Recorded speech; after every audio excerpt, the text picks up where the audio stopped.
It's time once again for the Law and You on a Saturday morning, featuring attorneys Clancy Boylan and Ed Saramboli. Gentlemen, thanks for being here so early on a Saturday. Before you ask, morning. Greg is cooking us breakfast this morning. I knew he was. I love Greg's gourmet breakfasts, and we'll be enjoying them in just a moment. In the meantime, we'll get to this question about a child that got injured while playing football from Brian in Berwick. He says, "My son plays high school football. Last week he complained of headaches after taking a hit.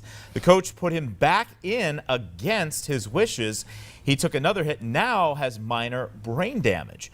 Can I sue the school? What can Brian do about his son here in Berwick?" Brian, you can sue the school. And this has been, in the news, very prevalent in the news, both at, the NFL, the NCAA, and the high school level. At the high school level, the schools must have what's called a concussion protocol. And obviously, if somebody takes a hit and they weren't feeling well, and the school didn't follow that concussion protocol, you absolutely can file a lawsuit on behalf of your son against the school, especially in this particular situation because your son has sustained some very significant injuries. The most important thing that you need to do right now is make sure that A, your son's okay, and it sounds like you're on top of that, and then B, get all your records, because those records are really going to be critical in moving forward. Let Clancy tell you a little bit more about what the type of case it's going to be and what you can expect in the litigation, but you definitely have a case. Yeah, normally you can't sue the school, but this is one of those exceptions to it. And what's going to be key is whether or not your son did voice and say, hey, my head is hurt, I can't go back, I can't play, I have headaches. So that's going to be the major part of the litigation.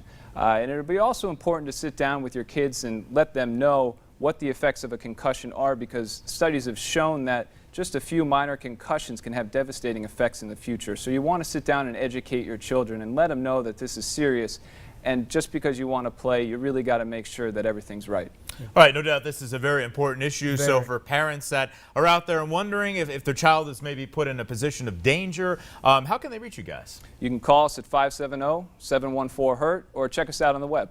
And we've handled a number of brain injury cases and concussion cases. So what we'll do is we'll put on our Facebook page. We actually have the concussion protocol that the schools are supposed to follow, and we'll put that on our page. One of the institutes locally that is just top notch is John Hines on this. I mean, they're really way ahead of the curve. So if you have any questions about it, just pick up the phone and call them. Good deal. It's time for Greg's Gourmet Breakfast Buffet, at least for us anyway. Attorneys Clancy Boylan and Ed Saramboli, thanks so much for being here. Best powdered eggs around. Oh boy, he does them up well. PAHomepage.com or hit us up on the Law and You hotline with your question.